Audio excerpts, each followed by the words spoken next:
Good afternoon, everyone. Warm welcome to everyone here. And here I have Dr. Zia Wadud, a good friend. He's from University of Leeds, and he's from Bangladesh. He's an alumni of Bangladesh University, University of Melbourne, and Imperial College London. He is presently working in the ITS in the Transportation System, ITS Center in University of London, University of Leeds. His main research interest is in sustainable transportation, and he also has worked on non-motorable transportation. And some of his research papers are highly cited both in the media as well as in the academics. And apart from that, in terms of his administrative thing, he is the director of doctoral admissions in University of Leeds. So this is where he is broadly coming from, and perhaps this is his first visit to Ahmedabad, if not to India. No, India. India, not okay. This is his first visit to Ahmedabad, and in fact, he is perhaps he is going to come to India frequently more. He has got into he's kind of engaging with the research collaborative research with IIT Kharagpur. In fact, it gives me a little bit of a how I should say a pain or whatever it is, because we try to collaborate on something, so it's like I'm feeling like IMA's loss has gone to IIT Kharagpur, something like that. But it's okay. Nevertheless, we'll keep coming, we'll keep trying something or the other, and somewhere eventually we will try to meet. And there are a couple of things that we found out. Tomorrow evening, both of us are flying together out of this country, the same flight, just though we realized it. So I'm giving it to Dr. Zia Wadud, and please engage with him, and whatever you have, please feel free to ask him. He's a very engaging researcher. Thanks, Zia. Thanks for coming. Thanks, Madhuri. It's my pleasure to have you here. Please. Thanks very much for the introduction. With regard to going with IIT, it's just luck, I guess. We submitted a proposal, that one got accepted, and that's actually the second one, right? And when you're coming to IIM, I'm sure we will be successful in future. And I'm looking forward to collaboration, of course. So I'll be talking about help or hindrance, its implications of fully automated vehicles. So it's good to actually have small audience in a sense that we can be more engaging and discussion. So please feel free to stop me if you have a clarifying question during the talk. That's not a problem at all. But before we start, I just wanted to know how many of you actually know about that Google car, that fully automated vehicle that, can I see a show of hands please? Okay, so I'll just start then with a very small video just so that you know what we are talking about. Escape. This one. So, let's see. It's just a 1 minute video which should give you some idea of what we're talking about. It's not every day that Google comes calling, so when Steve Mahan got the chance of a lifetime to test drive the car of the not-so-distant future, he couldn't get in the driver's seat fast enough.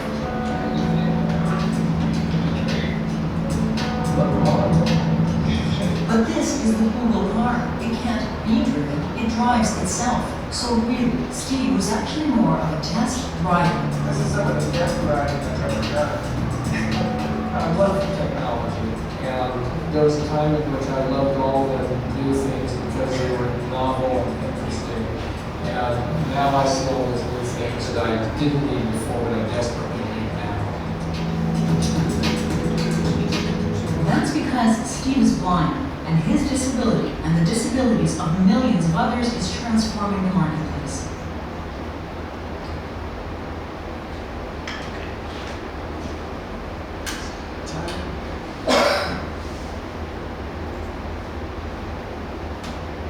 So you have an idea that the vehicle drives by itself, right? And that person, I think, is legally blind. I think 90% blind or 95% blind. So the vehicle will take you from point A to point B without any human intervention. Okay? And that has some benefits.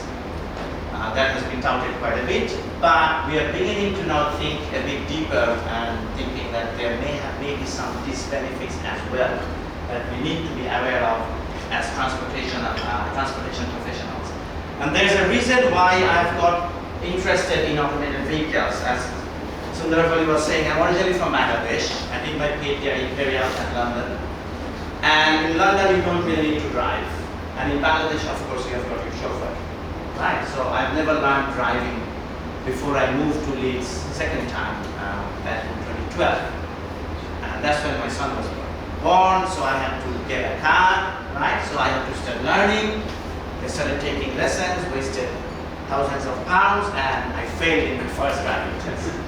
Okay? And that's exactly the time, 2012, when these videos started coming out. Google started saying that, okay, we have cracked the problem of automated vehicles. And you know, when you're an academic, you're always working, right? You don't really have any vacation or anything. I'm sure you can attest to that. And that's when because I work in transportation and energy, right? You know, and transportation, energy, and environment. There's huge implications for that. So that's when I got into. I really wanted to get one of those vehicles. I couldn't wait. I want those vehicles right now, so I don't have to go through another driving test again. And that's when I started thinking, hold on a second, if I want to buy these vehicles now, I'm not a rich person, okay? There must be plenty of other people who would be interested in buying these vehicles. Obviously, the disabled is one group, the elderly is another group, and which means these are the people who do not drive now, but they will start using a car, right? And that has implications for vehicle miles traveled, implications for congestion, implications for energy, and of course carbon emissions, right? So that's where I kind of got pulled into this automated vehicle domain. So back in 2014, so that was Google Car. Google is now called Waymo. There where you see this type of headlines in newspapers, backed by some academic research, not very rigorous, but still most of them cite some academics in the US that making all cars driverless would reduce your emissions by 90%. Just one driverless car could ease traffic jams, and all of those very optimistic view coming from some academia and mostly industry. And the academia it was coming from was vehicle manufacturing academia, right? The people who are the professors who are developing this type of technology. So typical transportation professionals like us, who are more, we do not develop vehicles ourselves. We are interested in the impacts of those, right? So we didn't engage much. But that's when we got interested. And in this talk today, it will be relatively informal now, and I'll just give you try to give you some answers to some of the very simple questions. If you have detailed questions about methods and research, we can talk about that as well at the end. So I'll be touching on, okay, when can I get one? That's a common question I'm asked in my talks. Are they safe? Will they be safe?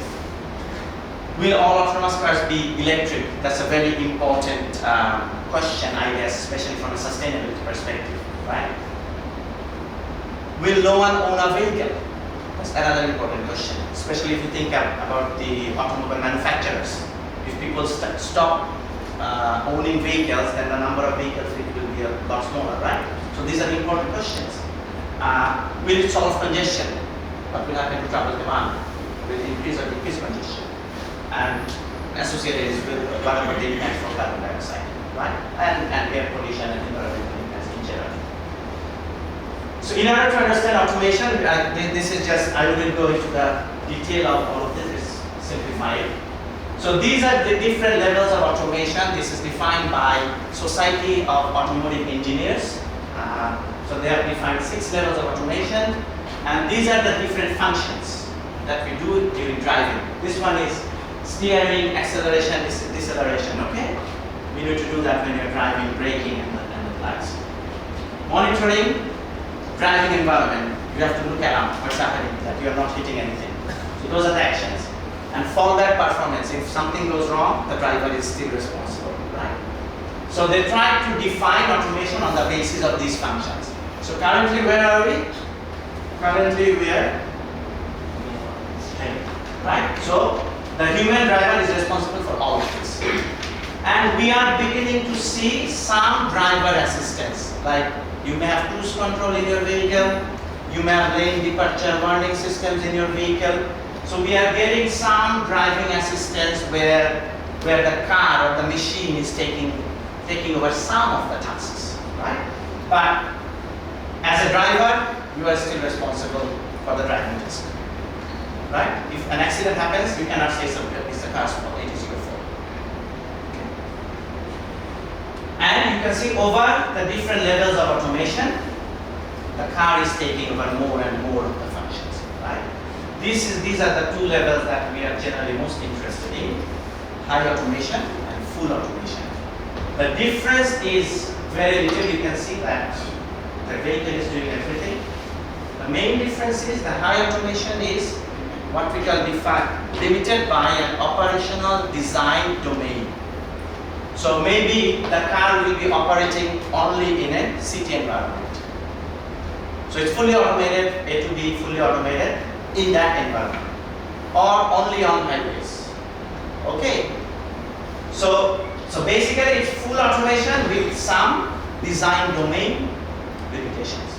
Otherwise, they are the same. This is where the major transition occurs. So now we are here. Some Tesla cars are almost here, almost crossing over. Right? Tesla, especially on motorways, you can do quite well. But don't try it.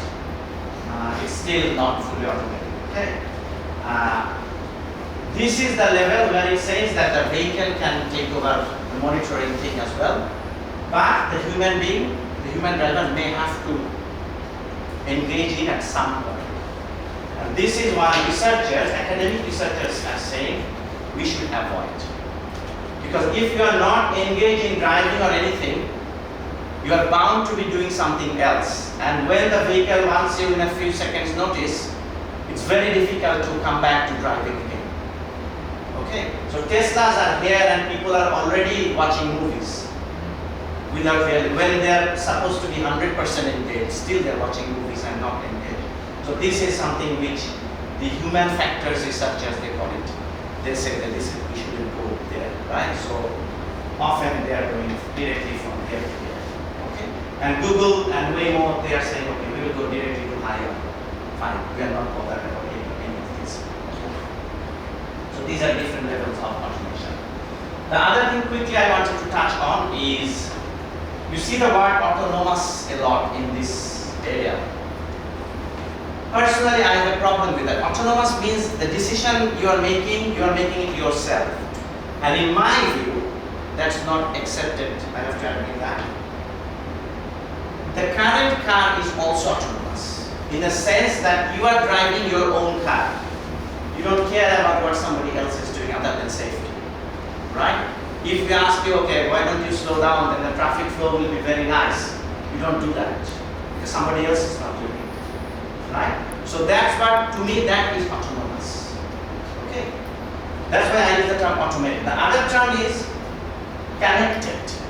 So connected is your vehicle is connected through the internet, through Wi-Fi, through DSRC, to infrastructure, to a traffic controller, who tells all the cars to slow down, and you have to follow that. Right? What it means you lose a bit of your autonomy actually, right? To become more connected and coordinated. Now, connected and coordinated is good to improve your traffic flow, manage congestion, and all those things. And automation would be good for that, because if somebody can dictate all the cars, then traffic flow improves. It's very difficult for human drivers. You wouldn't do that, right? Although even if there is some suggestion. So that's why what I'm trying to say is the more connected and coordinated the vehicles are, the less autonomous they are. And we prefer the term connected and automated, or fully automated. It can be unconnected as well. Okay? So it's important to understand these two distinctions. So are we there yet? When will driverless cars come to the market? Industry is very optimistic. Audi probably should have brought it by now in the showroom. Of course it's not there. Industry will always have to be optimistic. You have to understand that, the business students. Because if Google brings in and Nissan is truthful and say, oh no, we are going to bring it in 2040, Nissan is out. Right? Because they are not leading anymore. So if someone comes up and says, Google says that, Waymo says, yes, we are bringing it next year, others have to be close to that number as well. And it's not too pessimistic as too optimistic as well, because back even in 1995, 25 years ago from now, there was a vehicle which ran 1700 kilometers from Munich in Germany to Odense in Denmark, I think. 95% of the time without a driver. I mean, there was a safety driver, of course, but autonomous, independently. Okay? With high speed as well. But it didn't catch up immediately until Google or Waymo came by. Can anyone make a guess why it didn't catch up? Because there was no computational power at that time. Exactly, good. So the car, or the van actually had a lot of computing equipment at the back of the van. So if you wanted that to put that in a car, it's not going to work. But now, between then and now, because these are extremely computation intensive vehicles, right? Computing power has gone up a million times, which means you do not need that big equipment. Okay? So what does the policymakers or transport professionals say? They are not as optimistic. So this is a survey that was done back in 2014, probably, and transport professionals will ask, okay, when can you see these fully automated vehicles in London? And you can clearly see that none of them were, so this is level 5. Some say never, almost 1/3 say never. Quite a few say yeah, after 2040, right? 90% say after 2040, right? So transport professionals and industry are kind of like, they do not agree in that sense. But we have to agree that industry, yes, they have to tell one thing, but they also know better than us. They are not sharing any of their secrets with us. Okay, so they know the best actually where they are.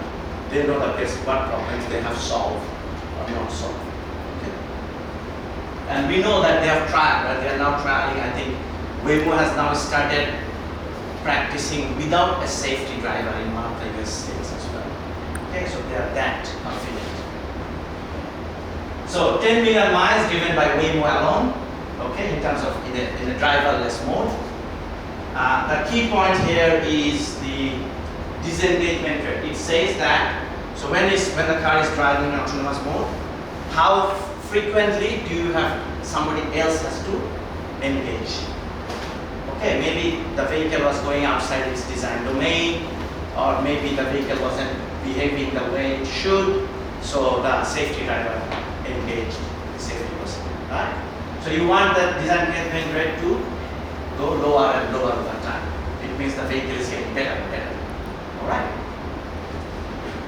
Now, compare, so 10 million miles is a lot, isn't it? Now compare that with the miles driven, say in the US in a year. Any idea? 20 million? 100 million? 500 million?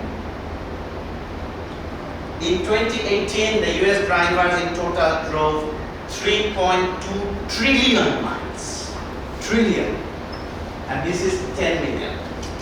So you can see that, and this is only 1 year, 3.2 trillion. So over the last 100 years, they were driving, right? So the vehicles has been refined for manual driving. So the testing needs to be a lot more rigorous, right? You need to do probably billions of miles before saying that yes, now I'm confident to bring this car on the street. Alright? And if you do not do testing like that, if you bring them quicker, this is what happened with the Tesla, killed already 2%, 2 drivers. Uber killed one pedestrian, right? And these two are actually the most aggressive ones in my view. Okay? Because they were kind of late to start.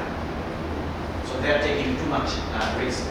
So are we there yet in terms of engagement miles, so this is a different way of presenting it, miles per descending plane. So every 11,000 miles, the Waymo pair was here, needed interference.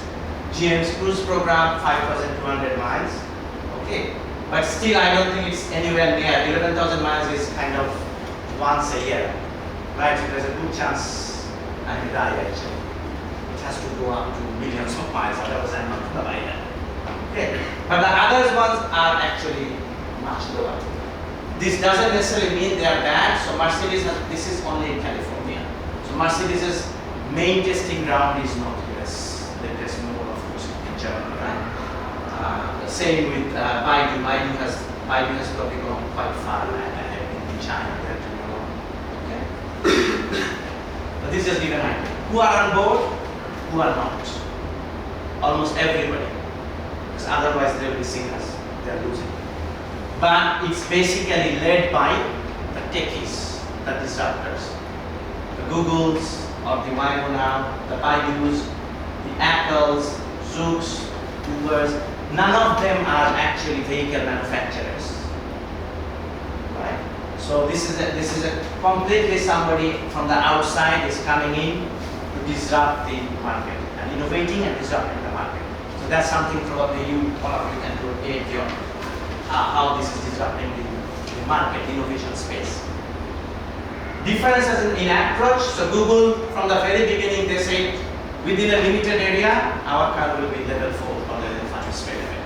I'm not bothered about partial, conditional, and all those things. And this one doesn't even have a steering wheel. Okay, the one you saw in the video, it was the initial one which has steering wheel, and this is their own prototype, no steering wheel. Whereas vehicle manufacturers over time learned to be more cautious. They know they are playing with the safety of the risk of life of people, right? So they are more conservative. They wanted to go step by step, okay? But now almost everybody kind of agree that level 3 should be better avoided, okay? But the manufacturers are still doing that because if level 4 you can never reach, at least they are higher up. And these are different implications as well. So now the main bit of the talk is on impacts of automation. There can be various types of societal implications. For example, crash elimination, safety. I will not touch all of them, only a few. Reduced need for new infrastructure. If your traffic flow is much better, it means you may not need to build a new road, right? Because traffic is moving much quicker. Okay. Data, there is a huge data challenge, safety, privacy issues, because somebody will know where the vehicle is. They use GPS, right, to run. Whether the manufacturer will share that data with the infrastructure provider. Unless they share that data, it means you are not connected. If you are not connected, the benefits of traffic flow, you are not getting it, right? So the Google, we can see the traffic, why? Because it's connected, right? And when you are signing, actually you say that yes, you can take my location data. So there are data challenges. New models for vehicle ownership, I will touch these in more detail. Okay. So now a bit of my own work in this space. So when I wanted to know, okay, what's the implications of automation, primarily coming from the energy perspective, we need to understand what exactly automation does. What are the first level impact versus what are the second level impacts. Okay. So we use something called a ripple diagram, which is a very social, sciencey approach of, okay, this is first ripple, this is second ripple, and the likes. And we followed another researcher in Germany. So we have come up with 4 main immediate or first order effects of automation. One is safety. Okay, the vehicles should be safe, at least safer than human drivers. Second one is travel cost and convenience. Driving is stressful. I know some people love driving. For me, it's stressful. So if some machine takes care of that, I'm less stressed. I like that. And in transportation and economics, the way we deal with it is, we call it the cost, right? So the convenience cost, so convenience benefit goes up, cost goes down, right? you can use your time usefully in a car. Now you are wasting your time, right? So, we call it the generalized travel cost.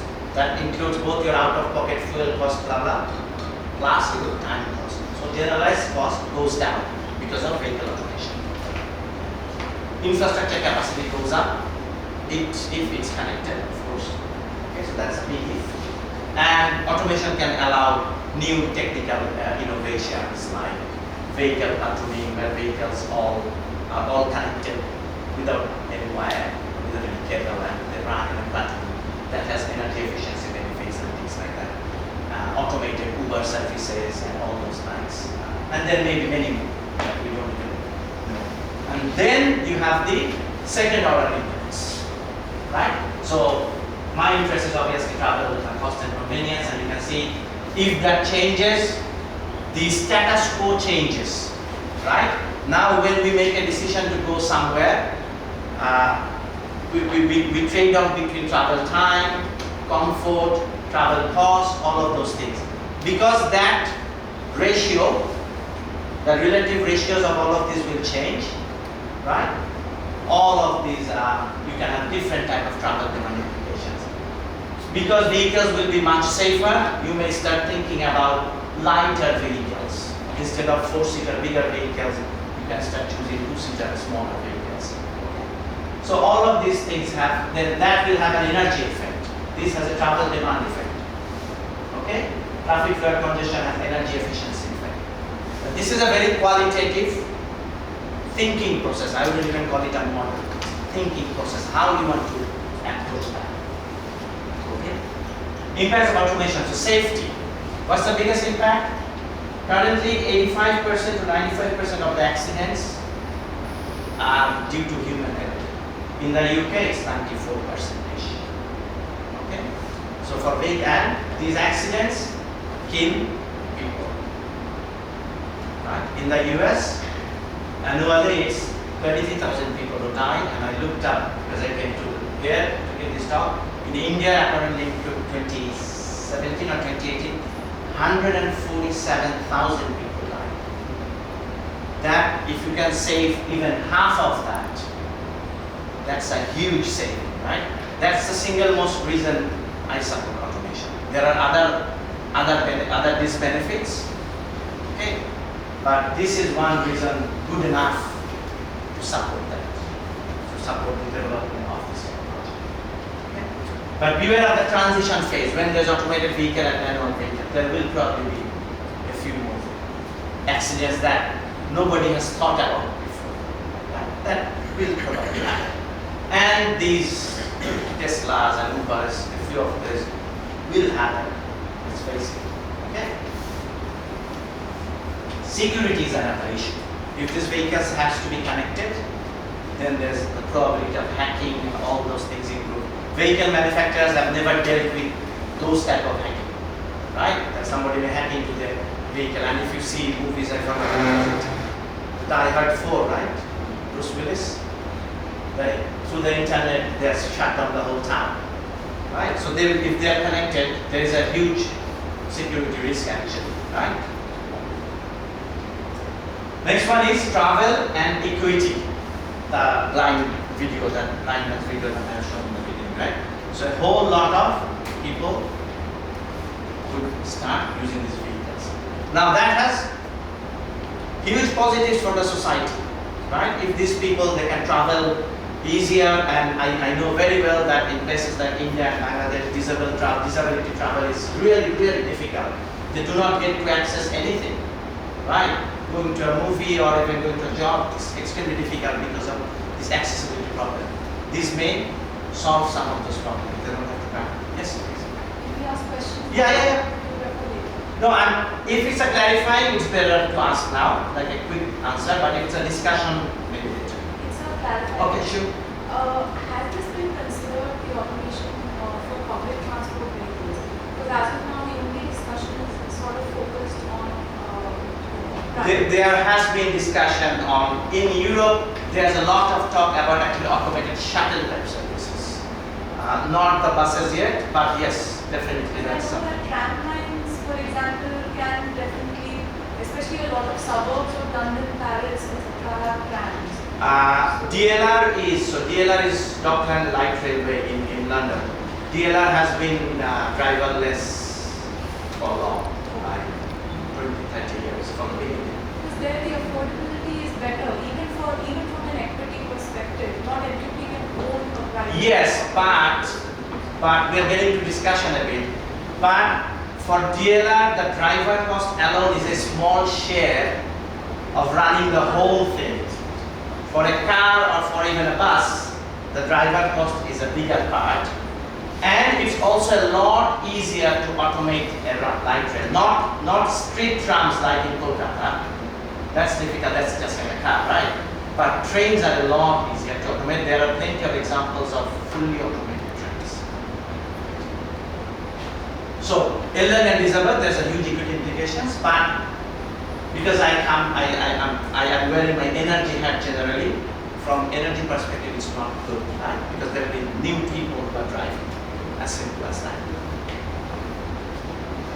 Travel plus productivity. So this kind of combines the things that I was talking about. That if things become convenient, driving becomes convenient, it means your travel cost goes down. Okay? Have you heard about the term value of travel and cost or value of time? So we assume that, so whenever transport model is model, we assume we trade off the cost of time and cost of, and the actual cost of the trip. And that gives you something called travel time cost of time. And that will be reduced. To give a convenience example, I live in Leeds, and sometimes I have conferences or workshops in Oxford. Now in the UK, the train connections from London to everywhere is very good. Leeds to London, I go in 2 hours. Leeds to Oxford, although the distance is less, it takes 3.5 hours. I have to change trains in the middle. I have to take Uber from my home to the train station, then keep at least 15 minutes ahead so that there's no traffic in between. So it's quite inconvenient, right? Still, I don't drive to Oxford because I also find driving for 3.5 hours very inconvenient. So I choose train because I can work in the train. Okay, I can get so useful use of time. That means my cost of time is less in the train. Now imagine if I had a driverless car which could take me from my home to Oxford directly without any changes or anything, where I can do whatever I want to in the car. I switch. So people like me will switch from rail to automated vehicles. Modal share will change. And that's true not only for rail to road, it's true for other modes as well. Right? Flying is, short distance flying is another example. Like Mumbai to Ahmedabad might be like that as well. Okay. So we found through our study that up to 60% increase in road travel demand is possible because road travel will be more attractive compared to all other transport modes. And we published this is the one that Sundar was saying, one of the papers, which is the most cited and most cited downloaded as well of the journal. And it got very huge media attention from big newspapers in the world. I think either Times of India or another newspaper in India also covered this back in 2006. So that was one part of my own research. The travel demand will go up. The second very important question is ownership versus sharing of vehicles. Right? A lot of discussion on that. The end of car ownership. People will not own a car anymore. And it comes from, popularity of Ubers and Olas and Cabifys and the likes that people don't like to own their vehicle. And if you take the driver cost out, especially if you think about the West where the labor cost is very high, if you take the driver out, service becomes cheaper. Right? And then it may make sense not to own a car. Because you get the car within a minute or within 2 minutes of calling, it's there and it's cheap. Again, the problem of this type of simplification is that it considers very average type of consumer, doesn't look at the distribution of the vehicle travel and all those things. And we have done another piece of work which shows that that may not be the case. It's under review now. So what we try to do is we try to So find the cost in terms of time cost plus cost of owning a vehicle. By that I mean cost of fuel, depreciation cost, capital cost, maintenance, road tax, blah blah blah, all of those things. That plus the time you are driving multiplied by value of time. Okay? So that gives you a total cost of like 7,500 at my sample size of representative vehicles in the UK. So that's your private manually driven car costs. And I compare that with privately owned automated vehicle. Okay? What will happen to those 7,400 trips or travel profiles if they were taken by fully automated car? So you'll be saving your time cost there, right? Mainly. And compared with also on-demand exclusive automated. That means the simply automated Ubers. On-demand exclusive use. The moment you call it, it's for your own use. And I don't know if you have Uber Pool in India. You do? Okay. So you all know what Uber Pool is. So this is automated Uber Pool. Well, it will be shared, which means it's slightly cheaper. So the interesting thing is you can see that for two-thirds, it still makes sense from a purely economic perspective. Let's forget trust issues and all those things. From a purely economic perspective even, either owning a manual car or owning an automated car is better for the users. Okay? Only for two-thirds they will say, okay, I will give up my car because either automated Uber or automated Uber Pool is a better option. Right? And this becomes slightly better if the vehicle is electric, because electric vehicles are more expensive, and because these vehicles will run a lot more than your personal vehicle, you divide that by a bigger number, right? So power costs go down. So electrics are slightly better, but still we find that more than 50% will still want to own these vehicles. If you include that, your worry for technology, your worry for sharing with people, because people don't like to share. If you want to include, for example, that you like to have a car outside on your driveway for an emergency, those are values as well. Then actually this will probably go even bigger. They will be squeezed a lot. Okay? So the key point here is that it's not guaranteed that everybody will be sharing. Okay? That's not going to happen. Energy impacts, there are different energy efficiency benefits. If you improve traffic flow, there's energy efficiency benefit.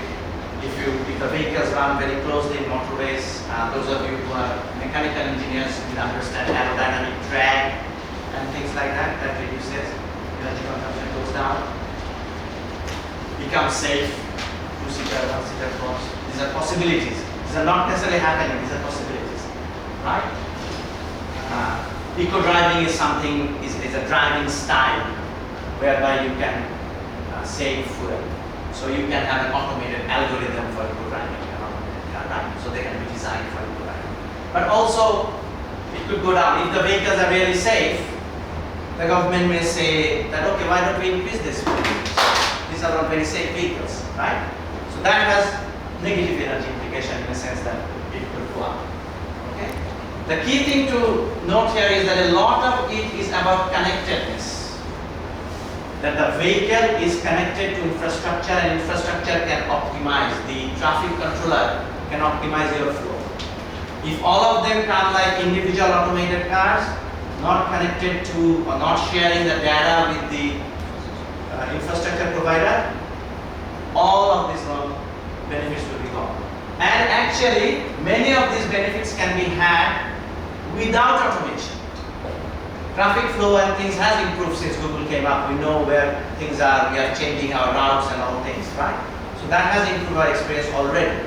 So this is also, keep that in mind. When people say that, oh, no, automation is going to do that. No, automation alone may not do that. You need connectivity or connectedness. Otherwise, it may not be as beneficial as people are claiming to be. Okay? So this is becoming almost like a meat-busting lecture, I guess. And we have come up with several scenarios not predictions again, scenarios, and we showed that yes, if everything goes really well, fantastic, right? But there's a huge potential, they may not go well, often they don't go well, right? And then there's a nightmare scenario when your energy consumption would actually go totally out of your control. And that has carbon emissions and other implications. One thing that's often discussed is about electrification. They come together, right? The energy use and carbon emissions and electrification. Again, everybody will say that, oh, but automatic vehicles will be electric, so it doesn't matter because the carbon emission, whatever you travel, multiplied by zero carbon, it's zero, right? Zero carbon intensity of the fuel. Now, we need to understand that electrification is happening because of policies. It's not naturally occurring, right? Consumers are not saying, oh, give me electric vehicles, I want to buy electric vehicles. If that had been the case, then the government wouldn't have to subsidize. In the UK, they are subsidized £5,000. Okay, so there is no consumer demand. We are trying to create consumer demand. Okay, we are forcing people to buy. And there's a reason. Electric vehicles doesn't give you any benefits. Maybe if you are environment friendly, okay, you may want to buy an electric vehicle. But again, are you willing to pay 10,000 pounds is what? 10 lakh rupees extra? You'd probably rather buy a Mercedes for that price rather than a Maruti electric vehicle, say, right? So, but automation is different. Automation you might be willing to pay because automation will benefit you. You can do work in your car. If needed, if it's a long journey, you can take a quick nap in your car, right? It gives you those benefits. Electrification doesn't do that. So it's not natural. There are some synergies, but it's the policy which is driving electrification.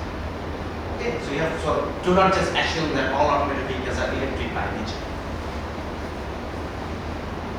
So market prediction is extremely difficult, at least at this point when the vehicle is not even out there. Okay, how the technology progresses is very important. If it gets stuck in level 3, which means you have to engage in driving suddenly, then you cannot get those benefits. You will not be able to watch the movie relaxing the car. So definitely some of the benefits will be lost, right? Cost is obviously a big issue, you know that, in prediction. Consumer acceptance, whether you trust the system. If, for example, in the next 1 month, 100 people die in automated vehicles in testing, the progress will be really slow, right? So all of those things need to be considered. Just to give an example, this is not my work, McKinsey, they have come up with predictions. So the reason I want to show, I don't trust any of those, the reason I want to show is that the differences, see. So in one scenario it's 90%, in another scenario it's less than 10%. This type of prediction doesn't really help you, right? You could be anywhere in between, okay? So, but it's extremely difficult. I understand it's extremely difficult, but it's good to know the ranges as well sometimes. And there's a lot, so the key point is there's a lot of uncertainty. Who will be the early adopters? I think it will be the commercial operators. People who, so obviously time saving is important. Now time saving is more important to the wealthier segment of the people, right? People who are buying the Mercedes, buying the Jaguars and the likes. So in the UK, sometimes companies sponsor your car. Okay, so people with higher users, higher value of time. So they will be the early adopters. The mobility fleet. You can get, if you get rid of the driver from your taxi fleet, you are making a lot of money, especially in the West, okay, where labor is expensive. Same with truck fleet. Truck fleet, I think, will be early adopter because motorways control environment, so the technology may be easier, right? In a road, in an urban environment, think about it. It's really difficult. Pedestrians running around, cycles, all right. Whereas here it's very controlled, access control. You wouldn't see any pedestrian or cyclists on a motorway, at least in the UK and the US. So there are benefits. So they are likely to be the early adopters. And there will always be some niche applications, campuses running a shuttle for their prestige and things like that. So that's what I think who will be the early adopters. I wanted to touch quickly just on freight and logistics because you are management students and that's something you might be interested in. So truck fleet is obviously something to look at. Last mile delivery, they are now testing it, they are tested in London. So again, driver costs. Okay? So you know that all the drive towards automation was because of labor costs. Not only for vehicles, for industry and everything, right? So you get the driver costs out, it will become cheaper. In the warehouse, you already see these in Amazon, right? Automated guided vehicles. Now these are not necessarily autonomous driving, so they are not making decisions on their own and they follow a strict like guide rail, magnetic guides often. But the fully automated technology can be brought here as well. Okay, where they can all go different ways, find their own shortest path and the likes. And there are now discussions of parcels will drive to yourself, almost like a lot of these packages will be put into this type of vehicles. They go to the neighborhood and then they'll get into these small autonomous cars, okay, and will deliver themselves to some extent. Okay. And there's a huge potential for freight and logistics. Outside of driver costs, can you tell me what else could be interesting for freight and automation? Productivity. How could productivity improve if you use automated vehicles? Of course, driver costs will take it down, so productivity goes up. Anything else? Speeding is good. I put that in safety, I would think. Yeah. Productivity. Sorry. Throughput, yes, of course, yeah. But also, I don't know if it's true in India, but in the UK you have this. It has to be true in India as well. There's a regulation that a human driver cannot drive for more than 8 hours at a stretch or something. So to go from Delhi to Kolkata, if it's the same driver who's driving, I don't know, after 12 hours he has to sleep or take rest for 12 hours. So you are actually wasting 12 hours on the way. That's very creative models. I know. So I know you divide them up into different groups, right? But imagine, so generally trucking business is not like that. Generally, I think the reason you can do it in India is that the drivers do not own the vehicles. In the US and UK, often trucking industry is not very organized. It's one driver owning their trucks and doing the thing. In that case, the dividing is very difficult to do. So you are saving almost 12 hours of time every day. Right? So that's a huge productivity saving. Improves productivity.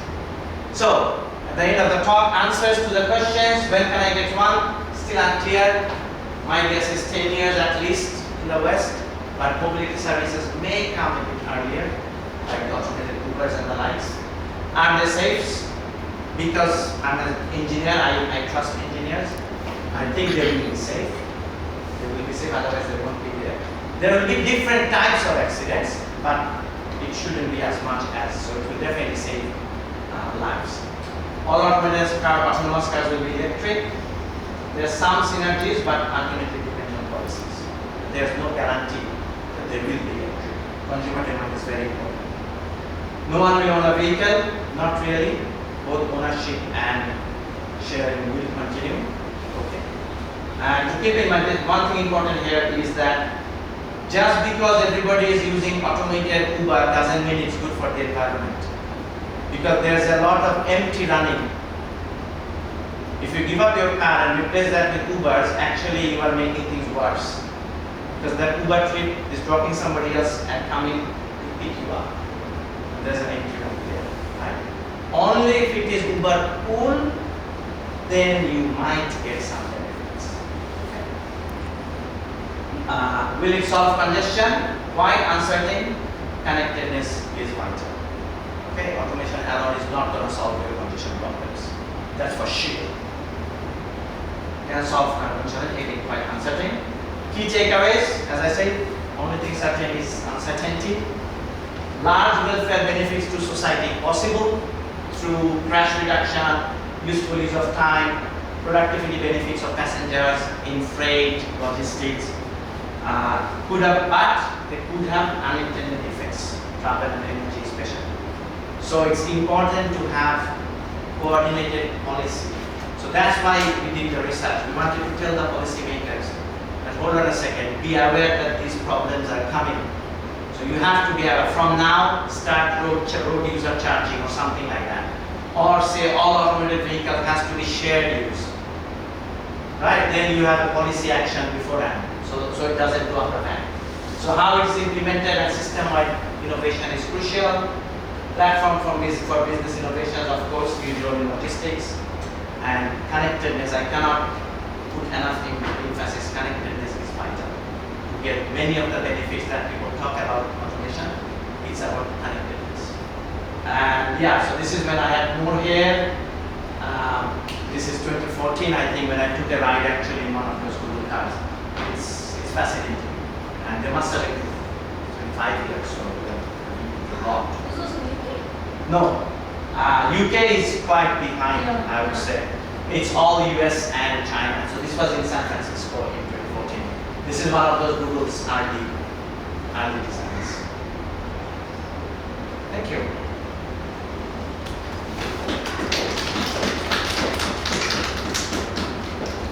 What is your, we are seeing early adapter. Yeah. What's your take on that? I didn't get that part. No, early adapter is my take on that. Oh, I would like to know your take on that. I have done a bit of analysis. I have done a paper on cost of using these vehicles for trucks, different type of trucks like lorries and smaller ones, taxis and owned vehicles, like if somebody owns a vehicle. And it shows that even with conservative estimates that commercial vehicle operations benefit the most because they are physically gaining the money that we are not giving the driver. Okay, so that's so it's a commercial ones which will, and you can see who's driving it. It's driven by Uber. Google has already what's the term? Registered a domain for car riding, car sharing type services. So you can clearly see where they are going to. So they will definitely. But it's also true that urban environment is more difficult for the vehicles because of all the uncertainties are a lot higher compared to a motorway environment, which is, relatively straightforward.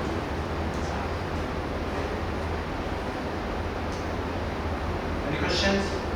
No? Yes? Sir, in emerging economies, it is seen that they are easily available to adopt new technologies. But if you see the infrastructure in emerging economies, especially in road vehicular thing, there is multimodal transportation. But do you think such driverless vehicles would come in emerging economies? Or still the infrastructure is lacking? Infrastructure is important. Even if we forget the connectedness part completely, the vehicles use something called a LiDAR. Okay, and the LiDAR actually reads the road markings. Okay, and if you do not have road markings on your road, it gets very difficult. They can detect the curb as well, but in the US, I think at least in urban, you have curbs in the urban environment as well, at least. Here in Bangladesh, I don't see curbs, and suddenly it's a curb, and suddenly there's nothing. Okay, suddenly in the middle there's a dustbin or something. It will be extremely difficult. I mean, it's not impossible, I think. So the key thing is that is important is standardization. Okay, the vehicle. Automation is very good when things are standardized. Whenever something goes wrong, it's back to human being, right? So if it's standardized, it's fine, but of course it's not standardized. There's a video of Tesla, you can have a Tesla or which one, which shows that a car is coming out of the motorway to a slip road, and the road marking finishes. Okay, and suddenly it veers towards so there was a barrier. It was veering towards the barrier because it couldn't see the road marking, and it was Lost. It was going towards so it was going towards the barrier. Then the other thing detected that okay, there's something there. So then it swerved again. So those things, yes, needs to be sorted out a bit. But again, technology can be a substitute. If your GPS is super precise, which it is still not, right? If it is super precise, then actually you do not need the road marking. Okay, if it is precise to an inch or 5-6 inches, it's fine. But right now, these are happy with 3 feet, 4 feet, because it doesn't use GPS to navigate. It just uses GPS to have its rough location. But other things are done by cameras and all those things. But if it's really precise, then you don't need that camera, right, to read the road marking. So there's a substitution effect, I guess. Any more questions? Yes. So recently I read an article wherein Ford has done a test drive Yes. that they a robot that is delivering a package to the doorstep, Okay. and what their plan is that they want to connect that robot with an automated vehicle. Yeah. So like I would like to know your views on it. Well, that's the example that I kind of gave. Is it not this one that you're talking? My example is not Ford, but is it this one you're talking about? So not That at first it will be in a driverless vehicle. yeah. Then the package, so there will be like several of this type of. No, actually it was a human-shaped robot that will deliver the package. Oh, okay. I haven't seen that. There are so many interesting concepts floating around. Even this one I saw when I was preparing for this lecture, because I was coming to management school. I thought logistics is important for you, and I was quite surprised with this one as well. So whether this will really take off is a completely different question. They have that robot. The robot can fold himself in the Oh, back okay. of the car, and whenever there is a delivery, the robot will come out, Okay. deliver the package to the door, and then again it will come back and. Why does it have to be a person? Why can it not be like this?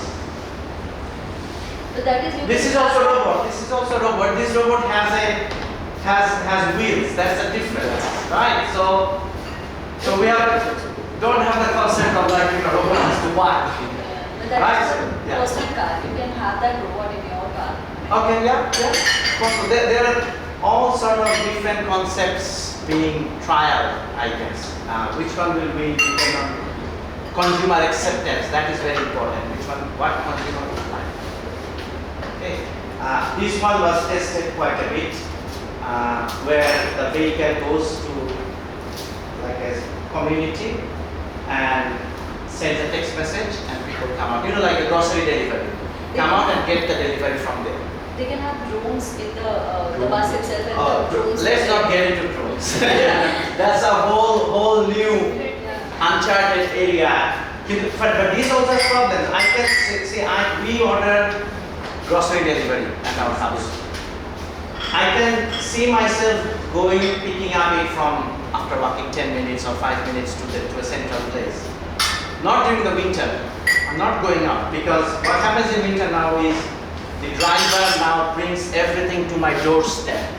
I just open the door and get it inside and close the door.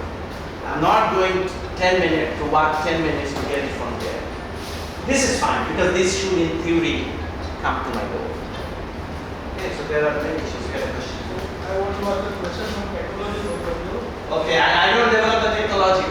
So, what are you missing? There are some points that we are missing in the driverless technology. Do you have any idea that? Oh, what is missing? Hindering the development of the whole technology. Last I talked to someone who develops, he was saying that,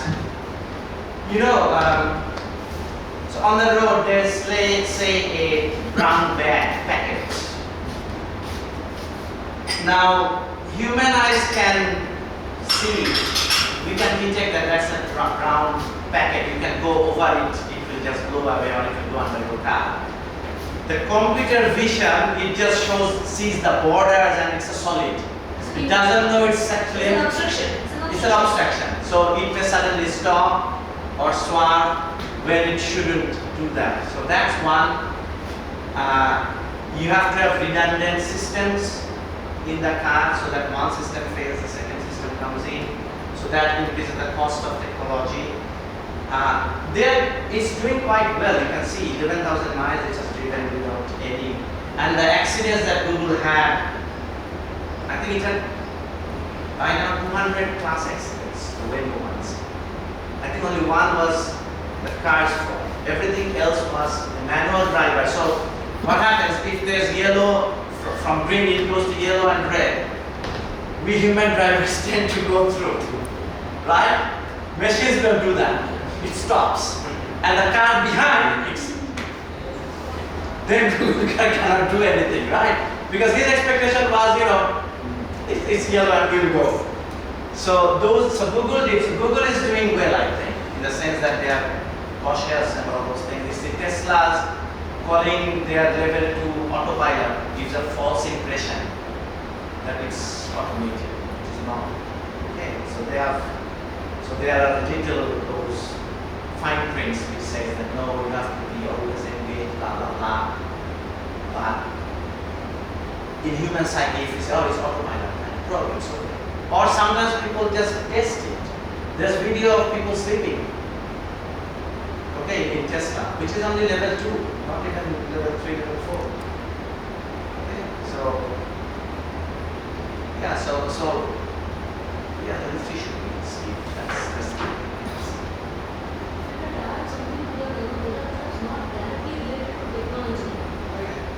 Technology is not here right now. It needs to be developed. It's not only technology. The problem is, see, for example, you can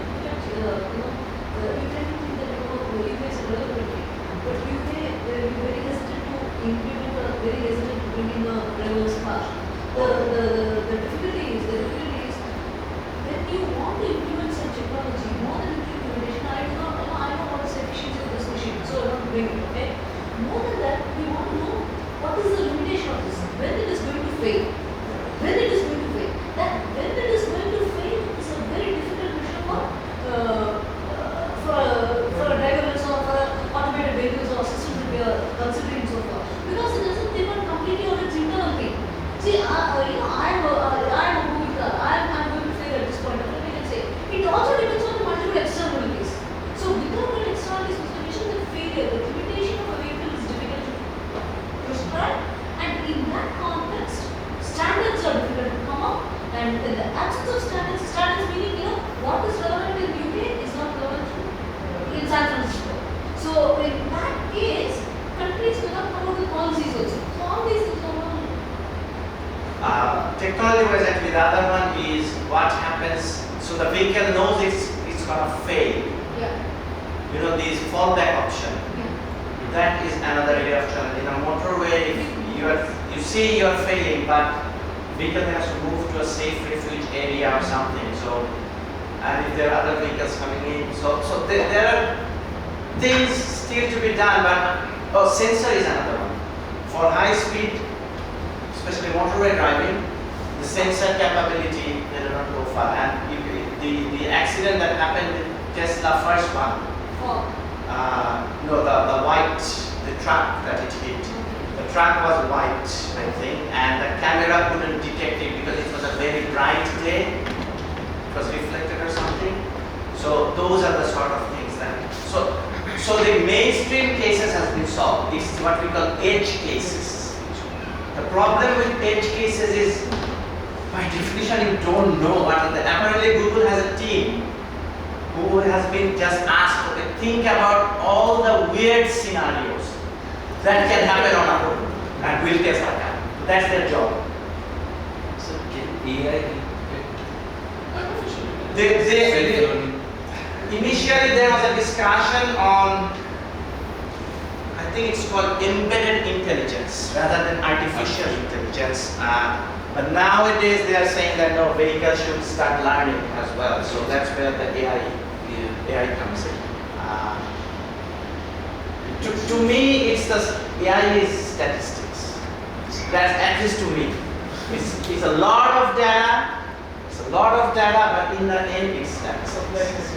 It's computational statistics, right? Doing things more efficient and stuff like that. So Yeah, it's if you choose question to use here, so what is your understanding? Suppose if I have a city or a town or whatever it is, then all the vehicles are automated. Will it work? As I say, in a red signal, you tend to, a robot would not drive, but a man can push through. they will work even in a automated and manually driven vehicles. But all I'm saying is that initially there will be some accidents, like those that will happen. But I know that they are now experimenting with whether you can tell other road users that this is an automated car using blue lights or green lights, not red or yellow, and see how people react to the car and the lights. So the driver or the pedestrian knows that this is an automated car. Okay? So it will work. Its transition will be difficult, but if you know that there is a vehicle, right? If you see that in Ahmedabad there are hundreds of these vehicles and there were a few accidents already, right? You'll be careful when you are a human driver as well, that you know that that will stop. I know there will go through, right? So I think so it's managing that process. If you put the information even before one accident happens, whole like newspapers and advertisements everywhere, then that accident doesn't need to happen. So that's what my work is more about, like give the policymakers some early indication what could happen. Then the policymakers will take actions to ensure that some of those negative things do not happen. Some of them could be policy, some of them could be advertisement, education, education and advertisement. So that's where I see my role is